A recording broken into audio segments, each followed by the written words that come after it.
গত 3 দিন ধরেই এই ঘটনা ঘটছে বলে জানিয়েছেন হাইলাকান্দির গাংপাড় ধুমকর অঞ্চলের খোকন রায়ের পরিবার। পরিবারের সদস্যদের দাবি, বাড়ির বিভিন্ন জায়গায় হঠাৎ করেই আগুন লেগে যাচ্ছে, কখনো বিছানায়, আবার কখনো আলনায় রাখা কাপড়ে, কখনো আবার পরনের পোশাকেও লাগছে আগুন। কিন্তু কেন এভাবে আগুন লাগছে সে বিষয়ে বলতে পারছেন না কেউই।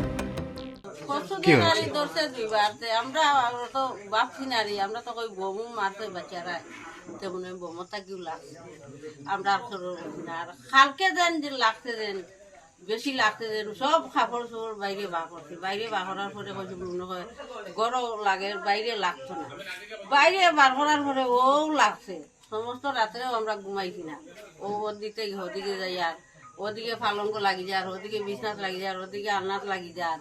ও আমরা জল রাখি কিনা আরো কিরকম লাগে আমরাও কইতে পারি না। ও কয়টা কি যে লাগে এটাও আমরা কইতে পারি না। ও দেখমো পরে আগুন লাগছে, হঠাৎ কই লাগছে ও দেখি আমরা জল দিলি পাই। প্রথমটায় বাজি পটকা থেকে আগুন লেগেছে ভাবলেও পরে সেই ধারণা ভুল প্রমাণিত হয় রায় পরিবারের সদস্য সহ স্থানীয়দের। এই ঘটনায় কোনো অদৃশ্য শক্তির হাত রয়েছে বলে সন্দেহ একাংশ স্থানীয়।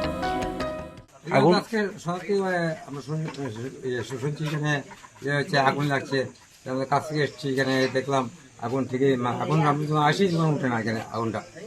পরে দেখা যায় হঠাৎ করে আগুন লাগছে, আবার দৌড়ে আসি এখানে দেখি আগুন নেই। আবার এই মাত্র এখানে শুনলাম একটা যে আগুনটা লেগেছে, আমরা এখানে এলাম, দেখলাম না সত্যি ধোঁয়া উঠছে এখানে। এখনো এই অদ্ভুত ঘটনার বৈজ্ঞানিক কারণ বের করতে পারেনি প্রশাসন। আগুন লাগার প্রকৃত কারণ অনুসন্ধানে নেমেছে স্থানীয়রা। হাইলাকান্দি থেকে অমিতাভ শর্মার রিপোর্ট, NK TV বাংলা।